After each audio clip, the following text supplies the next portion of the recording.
पति की मृत्यु के बाद बूढ़ी माया देवी के पास अपने गांव में आजीविका का कोई साधन नहीं बचा, इसलिए वह एक दूसरे गांव में आ गई और एक वहाँ खंडर हो चुके मकान में रहने लगी। उसने बहुत सोच विचार किया और फैसला किया कि वह अपने घर के सामने खाने पीने की कुछ चीजें बेचकर अपना पेट पालेगी। इसलिए उसने अपने साथ बचे थोड़े से पैसे से खाना बनाने का जरूरी सामान खरीदा और अंधेरा होते ही आराम करने के लिए लेट गई। उसका विचार था वह सुबह जल्दी उठकर खाना बनाएगी, उसके घर के सामने बैठकर बेचेगी। उसी रात पड़ोस के मुर्गे ने अचानक बाग दी और शांत हो गया। मुर्गे की बाग सुनते ही माया देवी हड़बड़ाकर उठकर बैठ गई। उसने सोचा कि सुबह होने वाली है, इसलिए उसने अपनी कमर कस ली और घर के सामने चूल्हे पर कढ़ाई चढ़ाकर गर्मा गर्म मिर्ची भजिया और करारे आलू समोसे तलने लगी। सुनहरे तले हुए समोसे और भजिया की सौंधी सौंधी खुशबू आने लगी। उस खुशबू को सूंघकर एक बूढ़ा आदमी धीरे से वहाँ पर आ गया। बूढ़े आदमी ने आते ही कहा, क्या अम्मा, ऐसा लगता है कि तुमने नया व्यापार शुरू किया है, खुशबू तो बड़ी लाजवाब है। माया देवी ने मुस्कुराते हुए कहा, हाँ बाबा, अभी नया काम शुरू किया है। क्या आप इन गर्मा गर्म मिर्च के भजिया और आलू समोसे का स्वाद चखोगे क्या? ऐसा कहकर उसने बूढ़े आदमी को प्लेट में 4 समोसे और भजिया परोस दिए। वह बूढ़ा आदमी उन्हें खाकर स्वाद ले ही रहा था, तभी और 4 बूढ़े लोग वहाँ पर आ गए। सबने मिलकर प्लेट में रखे सारे भजिया और समोसे पल भर में चट कर गए। उनमें से एक ने कहा, अरे माँ जी, तुमने बहुत अच्छा व्यापार शुरू किया है। रोज इसी तरह गर्मा गर्म समोसे भजिया बनाया करो। रोज इस समय हमें नींद नहीं आती और हमें परेशानी होती है। कम से कम समय बीतने के लिए यहाँ आकर खा लिया करेंगे करके कहता है। उनमें से एक टकला सिर वाला था। वह बूढ़ा आदमी धीरे से माया देवी के पास आया और बोला, कल हमारे लिए गेहूं की रोटियां और चिकन जयपुरी बनाना, और सुनो, इस बारे में गांव में किसी को भी मत बताना, यहाँ तक कि इन चारों को भी मत बताना, ठीक है ना? करके कहता है। माया देवी मनी मन मुस्कुराई। वह समझ गई कि ये सब लोग रात के समय छिप छिपाकर चीजों का स्वाद लेने आते हैं, जिन्हें वे सबके सामने नहीं खा सकते। माया देवी ने मुस्कुराते हुए कहा, ये क्या बात हुई बाबा? क्या मुझे पता नहीं? आप लोग के कहे अनुसार ही मैं बना दूंगी। कल रात के लिए गेहूं की रोटियां और चिकन जयपुरी तैयार रखूंगी। ऐसा उस बूढ़े से कहती है। वे सारे बूढ़े लोग माया देवी के हाथ में अपनी अपनी क्षमता के अनुसार पैसे देकर वहाँ से चले गए। उनके जाने के बाद उसने पैसे गिने। उसकी उम्मीद से वह कमाई 10 गुना ज्यादा थी। वह हैरान हुई और मनी मन बहुत खुश हुई। उसका शुरू किया गया यह आधी रात का व्यापार बहुत ही मुनाफे का सौदा साबित हो रहा है।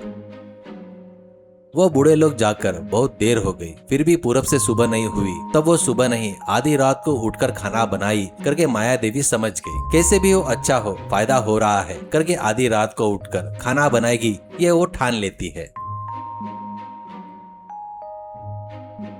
अगली आधी रात को उसने बहुत ही स्वादिष्ट घऊ की रोटियां और महकती हुई चिकन जयपुरी की सब्जी बनाकर तैयार रखती है। पिछले दिन आए हुए सारे बूढ़े ठीक उसी समय पर वहां पर पहुंच गए। उन्होंने बड़े चाव से गेहूं की रोटियां और चिकन जयपुरी खाई और तृप्त होकर पैसे देकर चले गए। उस दिन भी माया देवी को उम्मीद से बढ़कर अच्छी कमाई हुई। इस तरह हर रात माया देवी का आधी रात का यह व्यापार बड़ी गोपनीयता और मुनाफे के साथ चल रहा था।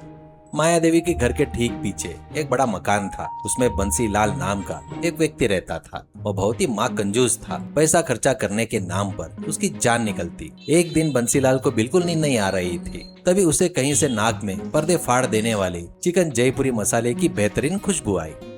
बंसीलाल मन में, अरे वाह, ये कैसी खुशबू है, मुंह में पानी आ रहा है। यह सोचकर कि यह खुशबू कहाँ से आ रही है, वो अपने घर के छत पर चढ़ गया। उसने देखा कि पड़ोस के आहते में माया देवी अकेली बैठी है और चूल्हे पर चिकन जयपुरी पका रही है करके दिखता है। बंसीलाल उत्सुकता से मुंह खोल के देख रहा था। माया देवी ने उन बूढ़े को गेहूं की रोटियां, चिकन जयपुरी परोसी, उनके दिए हुए पैसे रख लिए। सबके चले जाने के बाद माया देवी ने उन सारे पैसे को गिना। नोटों की उन गड्डियों को, इतने सारे पैसे को एक साथ देखकर कंजूस बंसीलाल की आंखें फटी की फटी रह गई। वह ईर्ष्या से मन ही मन बड़बड़ाने लगा, एक रात में इतनी कमाई, इस बुढ़िया का काम तो बहुत बढ़िया चल रहा है। दिन के समय तो ये बहुत संस्कारी बनती है और आधी रात को ये मांस खाने वाले सारे बूढ़े इसके पास आकर चुपके से चिकन जयपुरी उड़ाते हैं, इसलिए अंधाधुंध पैसा बटोर रही है। उसके मन में चोर बुद्धि जागी कि किसी भी तरह माया देवी को डरा धमका कर घर खाली करवा दिया जाए, उसे यहाँ से भगाकर इस मुनाफे वाले व्यापार पर खुद कब्जा कर लिया जाए। अगले दिन दोपहर को बंसीलाल योजना के अनुसार माया देवी के घर पहुंचा। बंसीलाल के अंदर आते ही झूठी हमदर्दी जताते हुए नाटक करना शुरू किया। अरे बेचारी माया देवी, तुम तो बड़ी सीधी सादी और भोली भाली औरत दिख रही हो माँ। तुम्हारे ऊपर ये कैसा संकट आ गया? तुम अपनी जान जोखिम में क्यों डाल रही हो माँ? करके कहते हुए नाटकीय अंदाज में डराता है। क्या हुआ बेटा, तुम ऐसा क्यों कह रहे हो? बंसीलाल ने अपनी आंखें बड़ी बड़ी की और कहा, लो अभी से तुम्हारी मत्ती मारी गई। वैसे भी दिन ब दिन तुम्हारे शरीर का खून सूखता जा रहा है। अगर तुम रोज आधी रात को उठकर उन पिशाचों को और भूतों को खाना बनाकर परोसोगी तो क्या होगा? तुम्हारी जान नहीं बचेगी क्या? करके डराते हुए कहता है। तब भी माया देवी को बंसल की बात समझ नहीं आई। उसने असमंजस से कहा, तुम जो कह रहे हो वो मेरी समझ में नहीं आ रहा है बेटा। करके कहती है, तुम्हारा चेहरा देखकर ही पता चल रहा है माँ, तुम्हें पिशाचों की हवा लग गई है। करके वो आधी रात में आने वाले है ना, गेहूं और रोटी और चिकन जयपुरी बना कर दे रही हो ना? करके पूछता है। तभी माया देवी को बंसल की बातों के पीछे का डर समझ में आ गया और उसने घबराते हुए कहा, ये क्या बेटा, वो तो सम्राट और बुड्ढे लोग हैं ना जिन्होंने मुझे खाना मांगा और मैंने बना कर दिया, बस इतनी सी तो बात है ना। करके डर के मारे कहती है। बंसल मुस्कुराया और कहा, सम्राट बुड्ढे लोग है क्या? वो सारे मरे हुए बुड्ढे भूत हैं। वे तुमसे इसी तरह सारा काम करवा कर खाएंगे और एक दिन अगर खाना ठीक नहीं बना तो वो पिशाच तुम्हें भूनकर खा जाएंगे। मैं तो पड़ोस में होने के नाते तुम्हारी भलाई के लिए कह रहा हूँ। यह सुनते ही माया देवी पूरी तरह से कांप उठी। अरे बाप रे, आधी रात को मेरे हाथ का खाने वाले वो बुड्ढे लोग पिशाच है क्या? करके पूछती है। बंसीलाल ने उसे और डराते हुए कहा, इसमें कोई क्या शक है माँ जी? इससे पहले इस खंडर मकान में रहने वाली एक बूढ़ी औरत को आखिरकार उन पिशाचों ने चबाकर खा लिया, इसलिए तो यह घर खाली पड़ा है। अभी भी समय है, सावधानी बरतो और अपनी पोटली संभाल कर इसी वक्त यहाँ से किसी दूर जगह भाग जाओ। करके डराते हुए कहता है। माया देवी जान के डर से तुरंत अपना सारा सामान समेटकर वहाँ से भाग खड़ी हुई। ये देखकर बंसीलाल मन ही मन बहुत खुश हुआ। वह मुस्कुराते हुए अपने घर लौटा और अपनी पत्नी को पूरी बात बताते हुए बोला, देखा मेरा दिमाग, मैंने उस बुढ़िया को डरा धमका कर भगा दिया। आज रात को उस माया देवी की जगह तुम बैठना, हमारे घर में पैसों की बारिश होगी, हम बहुत सारा पैसा कमा सकते हैं। लेकिन बंसीलाल की पत्नी बहुत डरपोक स्वभाव की थी। उसने अपना मुंह फेर लिया और साफ मना कर दिया। अरे नहीं, मुझसे ये नहीं होगा, मैं वहाँ नहीं बैठूंगी, मुझे बहुत डर लगता है। करके कहती है। जब उसकी पत्नी नहीं मानी तो लालची बंसीलाल खुद ही मैदान में उतरने को तैयार हो गया। आधी रात को बंसीलाल ने चूल्हा जलाया और माया देवी की जगह बैठकर गेहूं की रोटियां बनाने लगा। लेकिन काफी समय बीत जाने पर भी वो बूढ़े लोग नहीं आए तो उसने खिड़की से बाहर झांका। तभी अचानक तेज हवा चलने लगी और बत्तियां बुझ गई। ठीक आधी रात को 2 बजे उन बूढ़े लोग का झुंड अंदर दाखिल हुआ।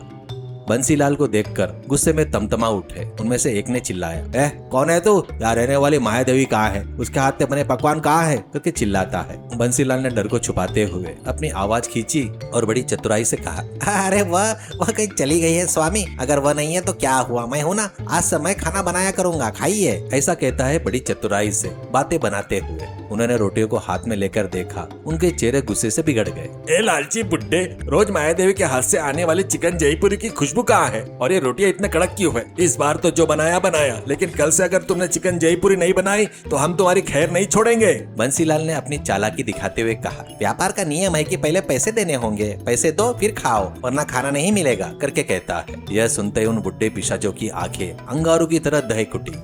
वे भयानक पिशाच के रूप में बदलकर हवा में उड़ने लगे। उनमें से एक ने कहा, ओए चोर, तू किससे पैसे मांग रहा है रे? हमें सब पता है कि तू हमें धोखा देकर माया देवी को डराकर यहाँ से भगा दिया। आज से हम तुझे 1 भी रुपया नहीं देंगे। चुपचाप हमारे कहे अनुसार चिकन जयपुरी बनाएगा ही नहीं, वरना हम तेरे टुकड़े टुकड़े कर कर तुझे भून कर खा जाएंगे। अगर यहाँ से भागने की कोशिश की तो तेरा मरना तय है। ऐसा कहकर वह पिशाच भयानक रूप से चीखते हुए एक साथ उसके ऊपर झपट पड़े। बंसीलाल डर के मारे कांपने लगा और गिड़गिड़ाने लगा। अरे बाबा मुझे बचाओ, मुझे छोड़ दो, आप जैसा कहोगे मैं वैसा ही करूंगा। ऐसा कहकर उसने अपने हाथों से करचुल संभाली और रोते रोते उनके लिए चिकन जयपुरी पकाने लगा। उन पिशाचों ने उसे डरा धमका कर खाना बनवाया। एक भी निवाला न छोड़े बिना सब कुछ खाकर गायब हो गए। बंसीलाल डर के मारे अब भगवान से प्रार्थना कर रहा था कि माया देवी किसी भी तरह वापस आ जाए और वो खुद 101 चिकन जयपुरी की मन्नतें मांगने लगा। लेकिन अब वो कभी लौट कर नहीं आएगी। बंसीलाल को उसकी चोर बुद्धि और कंजूसी की सही सजा मिल चुकी थी।